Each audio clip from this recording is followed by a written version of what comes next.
Native American कहानियों में एक ऐसी डार्क एंटिटी का जिक्र मिलता है जिसे स्किन वॉकर कहा जाता है। और ये मिस्ट्री इतनी खतरनाक और डीप है कि इस पर रिसर्च करने वाले लोग भी कहते हैं कि इसके बारे में ज्यादा जानना सेफ नहीं है, क्योंकि स्किन वॉकर कोई नॉर्मल क्रीचर नहीं बल्कि शेप शिफ्टर माना जाता है, जो इच्छानुसार अपनी बॉडी चेंज कर सकता है। कभी भेड़िए जैसा, कभी इंसान जैसा, और कभी किसी अननोन हाइब्रिड क्रीचर जैसा। कई लोग बताते हैं कि रात के टाइम जंगलों में उन्हें ऐसी आवाजें सुनाई देती हैं जो बिल्कुल ह्यूमन लगती हैं, लेकिन उनमें एक अजीब डिस्टॉर्शन होता है, जैसे कोई क्रीचर इंसानी आवाज इमिटेट कर रहा हो। विटनेसेस कहते हैं it feels like something is calling your name, लेकिन वो आवाज किसी इंसान की नहीं होती। कई रैंचर्स और लोकल्स ने बताया कि उन्होंने दूर पहाड़ियों पर एक टॉल ह्यूमनॉइड फिगर को देखा, जिसकी चाल इंसानों जैसी थी, लेकिन उसकी गति अननेचुरल थी। स्किन वॉकर के बारे में सबसे डरावनी बात यह मानी जाती है कि ये कभी भी अपनी असली आइडेंटिटी नहीं दिखाता।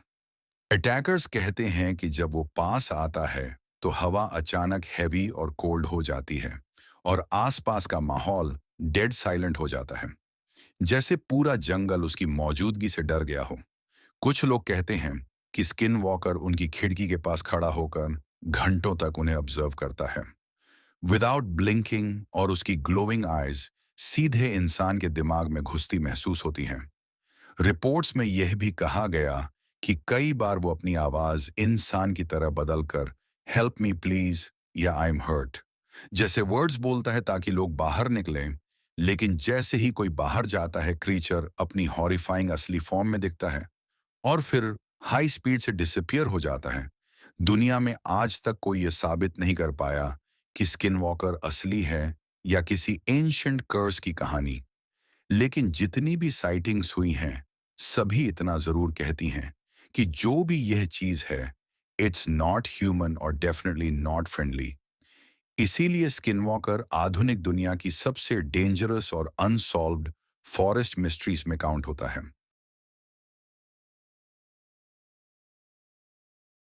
कुरोनमी गांव जापान के उत्तरी समुद्री तटों के उस वीरान इलाके में स्थित था, जहां धुंध लगभग साल भर छाई रहती थी और हवा में नमक की गंध के साथ एक अनजानी ठंड हमेशा सांसों को सिहराती रहती थी।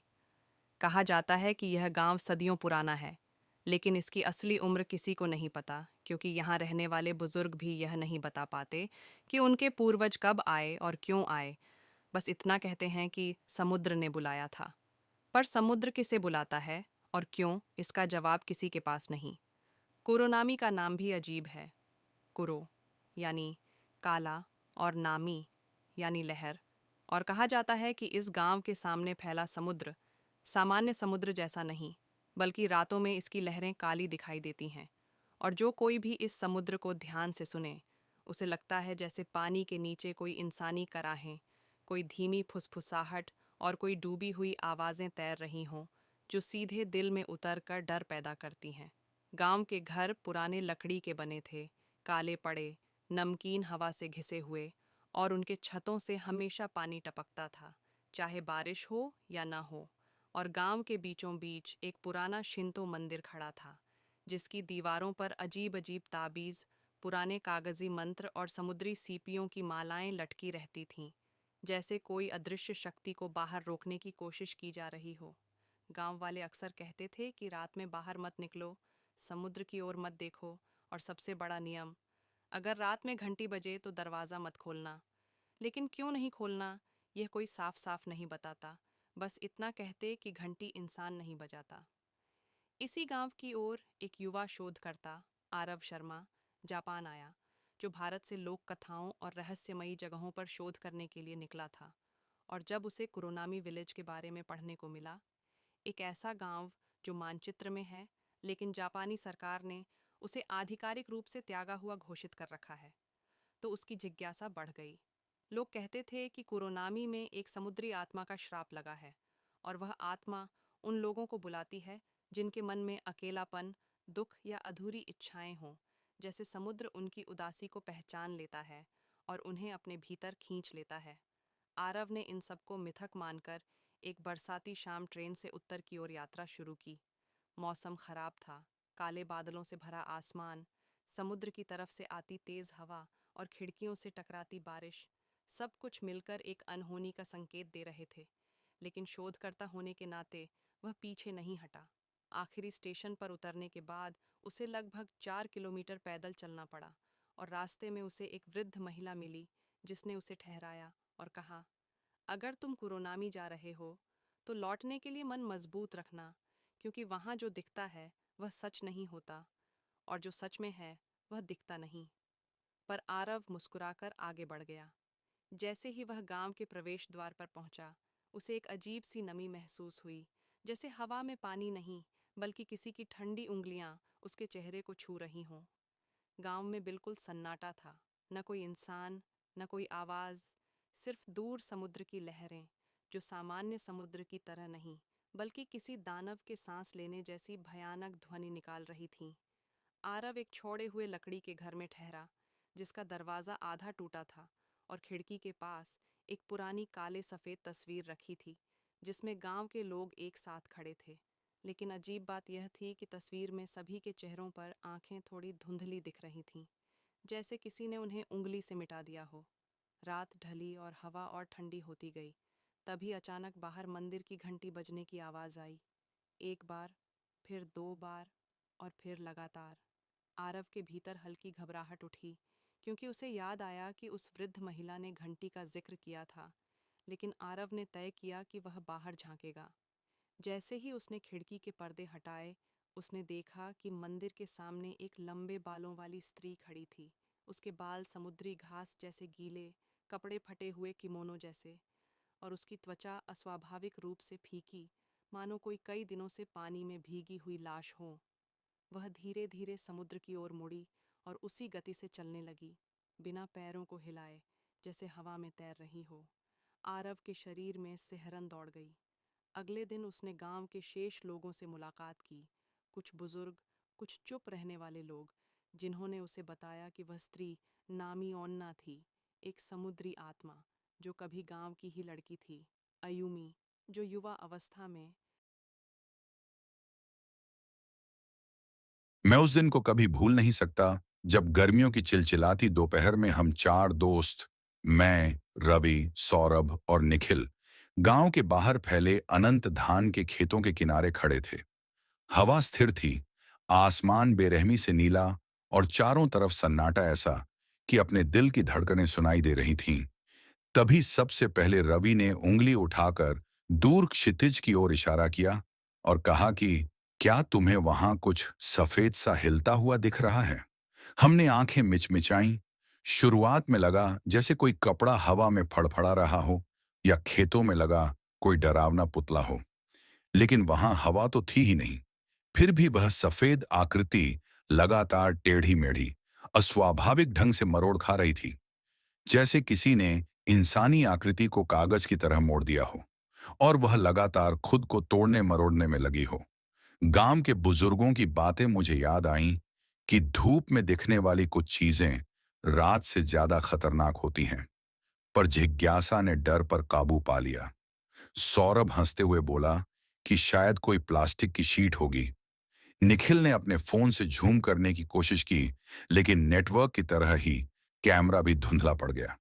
सफेद आकृति और भी पतली लगने लगी, जैसे उसकी कोई निश्चित चौड़ाई ही न हो, केवल एक लंबी हड्डियों सी रेखा जो इंसानी समझ से बाहर हरकतें कर रही हो। तभी मुझे अचानक दादी की फुसफुसाती आवाज याद आई, कुने कुने को दूर से देखो, पास मत जाना, साफ मत देखना। मेरी रीढ़ में ठंड दौड़ गई। मैंने दोस्तों को रोका, लेकिन रवि ने बाइनाकुलर निकाल लिया, जो वह पक्षी देखने के लिए साथ लाया करता था। जैसे ही उसने आंखों से लगाया, उसकी हंसी अचानक गले में अटक गई। उसका चेहरा पीला पड़ गया, होंठ कांपने लगे और बाइनाकुलर उसके हाथ से गिर पड़ा। वह बस एक ही शब्द बुदबुदाने लगा, नहीं, नहीं, नहीं, मानो उसकी जबान किसी अदृश्य चीज से जकड़ ली गई हो। हमने उसे पकड़ने की कोशिश की, लेकिन उसकी आंखें खाली हो चुकी थीं, जैसे भीतर से कोई स्विच ऑफ हो गया हो। उसी पल मुझे लगा कि खेतों के उस पार वह सफेद आकृति अब पहले से कहीं ज्यादा तेजी से मरोड़ खा रही है, जैसे हमारी तरफ देख रही हो। हालांकि उसका कोई चेहरा दिखाई नहीं देता था। उस दिन हम किसी तरह रवि को घर तक लाए, पर रात होते होते उसकी हालत बिगड़ने लगी। वह दीवारों से सिर टकराने लगा, अजीब आवाजें निकालने लगा, कभी हंसता तो कभी रोता। डॉक्टर ने कहा मानसिक आघात है, लेकिन उसकी आंखों में जो डर था वह किसी साधारण सदमे का नहीं था। अगले दिन सौरभ ने जिद की कि हमें सच जानना चाहिए कि आखिर वह चीज है क्या।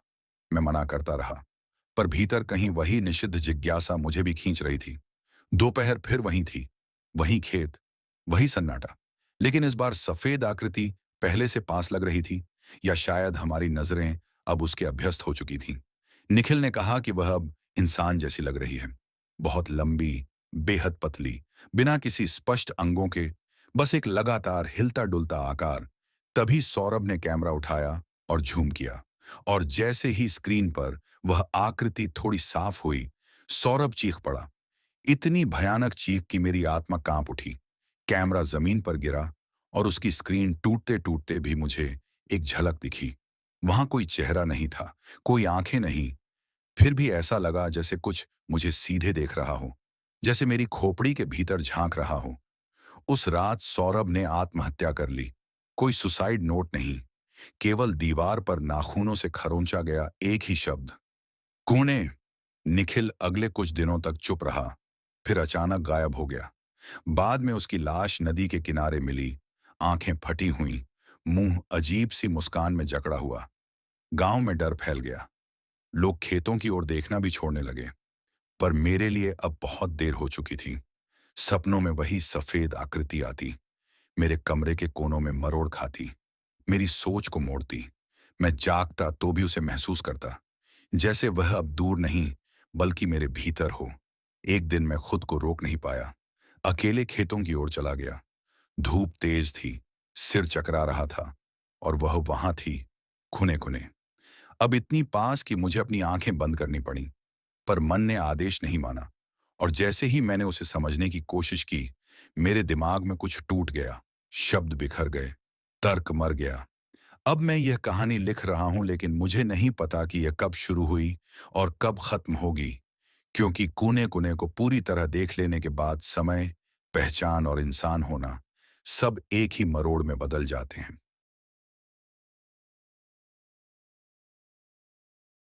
साल 2026 की जनवरी। ठंड इतनी कड़क थी कि हड्डियां छटक रही थीं। मैं रोहन शर्मा, मुंबई से गोवा जाने वाला ट्रक ड्राइवर हूं। NH 66 पर सालों से चलता हूं। वह सड़क जो दिन में स्वर्ग जैसी लगती है, समुद्र की लहरें, हरी भरी पहाड़ियां, लेकिन रात में नर्क बन जाती है। लोग इसे काशेड़ी घाट कहते हैं। घाट की मोड़दार खड़ी चढ़ाई, नीचे खाई, ऊपर घने जंगल। यहां हर साल दर्जनों दुर्घटनाएं होती हैं। ट्रक उलट जाते हैं, कारें रेलिंग तोड़कर नीचे गिरती हैं, और ड्राइवर, कई बार लाश मिलती है, कई बार नहीं। ट्रक ड्राइवरों की जुबान पर एक कहानी हमेशा घूमती है, विक्रम की। 1990 में विक्रम ने रात के 2 बजे गोवा से मुंबई के लिए लोड लिया। सामान था फल, मछली और कुछ इलेक्ट्रॉनिक्स। घाट पहुंचते ही कोहरा घना हो गया, हेडलाइट्स बेकार, रेडियो पर सिर्फ शोर। बीच घाट में एक जगह जहां सड़क सबसे संकरी है, विक्रम ने देखा। सड़क के किनारे एक आदमी खड़ा है, सफेद कुर्ता पायजामा, सिर झुका हुआ। विक्रम ने सोचा कोई हाईवे पर फंस गया होगा। ट्रक रोका, दरवाजा खोला। भाई कहाँ जाना है? आदमी चुपचाप चढ़ गया, कोई जवाब नहीं, बस सिर हिलाया, ट्रक चलाया। कुछ किलोमीटर बाद विक्रम को लगा कार में ठंड बढ़ गई है। ऐसी बंद था, फिर भी सांसें जम रही थीं। रियर व्यू मिरर में देखा, आदमी की आंखें लाल। वह फुसफुसाया, रुक जाओ, मुझे उतरना है। विक्रम ने ब्रेक लगाया, आदमी उतरा, लेकिन जैसे ही दरवाजा बंद किया, ट्रक का इंजन बंद। विक्रम बाहर निकला, कोहरा इतना कि हाथ को हाथ नहीं सूझता। तभी पीछे से आवाज, विक्रम वापस आ। विक्रम घबरा गया, ट्रक में गया, लेकिन सीट पर कोई नहीं। आदमी गायब। इंजन स्टार्ट हुआ, वह तेज भागा, लेकिन घाट के मोड़ पर ट्रक अनियंत्रित हो गया, नीचे खाई में गिरा। विक्रम की लाश मिली, लेकिन आंखें खुली, जैसे देख रहा हो। यह कहानी मैंने कई बार सुनी, हंसता था, लेकिन उस रात सब बदल गया। रात के 11 बजे मुंबई से निकला, लोड था, इलेक्ट्रॉनिक सामान। बॉस ने कहा, रोहन, सुबह तक गोवा पहुंचा देना। मैंने हामी भरी। राजमार्ग पर ट्रैफिक कम, रेडियो पर पुराना गाना, ये रातें ये मौसम। घाट शुरू हुआ, कोहरा आया, हेडलाइट्स चालू, वाइपर चलाए, मोड़दार सड़क, नीचे समुद्र की लहरें टकरा रही थीं। पहला मोड़, वहां एक जगह जहां सड़क के किनारे पुरानी रेलिंग टूटी हुई है, वहां मैंने देखा एक लड़की खड़ी है, सफेद सलवार कमीज, बाल खुले, चेहरा पीला। मैंने हॉर्न बजाया, वह हिली नहीं। ब्रेक लगाया, उतरा। बहन, यहां क्या कर रही हो? खतरा है। वह मुड़ी, आंखें खाली, बोली, लिफ्ट दो, घर जाना है। आवाज ठंडी, जैसे कुएं से निकल रही हूं। मैंने सोचा कोई गरीब लड़की होगी। ट्रक में बिठाया, वह बैठी। कोई बात नहीं। रेडियो बंद हो गया। मैंने चालू करने की कोशिश की, सिर्फ शोर। ट्रक चलाया। कुछ किलोमीटर बाद वह बोली, यह घाट शापित है, यहां मौत रुकती नहीं। मैंने हंसकर कहा, बहन ऐसी बातें मत करो, मैं रोज चलता हूं। लेकिन वह चुप। फिर अचानक ट्रक का इंजन बंद। मैंने चेक किया, पेट्रोल था, बैटरी ठीक। बाहर उतरा, कोहरा। तभी पीछे से आवाज, रोहन। मैं चौंका। वह लड़की कहाँ जानती थी मेरा नाम? मुड़ा तो सीट खाली, लड़की गायब। दिल धड़कने लगा। इंजन स्टार्ट हुआ। मैं तेज चला। रात गहराई। 2 बजे। घाट का सबसे खतरनाक हिस्सा, जहां विक्रम का एक्सीडेंट हुआ, वहां सड़क संकरी, एक तरफ खाई, दूसरी तरफ चट्टान। तभी सामने एक ट्रक दिखा, पुराना, सफेद, हेडलाइट्स ऑफ। मैंने हॉर्न बजाया। ट्रक हिला नहीं। पास गया तो देखा, ड्राइवर की सीट पर कोई नहीं, ट्रक खाली। मैं रुका, उतरा, ट्रक में चढ़ा। सीट पर खून के धब्बे। रियर व्यू मिरर में देखा, मेरे पीछे वह लड़की खड़ी, मुस्कुरा रही थी। मैं चीखा, ट्रक से कूदा, भागा, लेकिन सड़क अंतहीन। कई घंटे बाद सुबह हुई। मैं एक ढाबे पर पहुंचा। ढाबे वाला बोला, भाई, तुम्हें कौन बचा लाया? इस घाट में रात गुजारने वाला कभी नहीं बचता। मैंने पूरी कहानी बताई। वह बोला, वह लड़की 1995 में यहां बस दुर्घटना हुई थी। बस में 30 यात्री, सब मर गए। एक लड़की थी, नाम था प्रिया। वह लिफ्ट मांगती है, जो देता है वो कभी नहीं पहुंचता। मैं मुंबई लौटा, लेकिन अब हर रात सपने में वह घाट आता है, वह लड़की, वह ट्रक और विक्रम। वे कहते हैं, रोहन, वापस आ। अब मैं दिन में ही चलता हूं, लेकिन कभी कभी जब कोहरा आता है, मैं महसूस करता हूं कोई मेरे ट्रक में बैठा है, सांसें ठंडी, और इंतजार कर रहा है।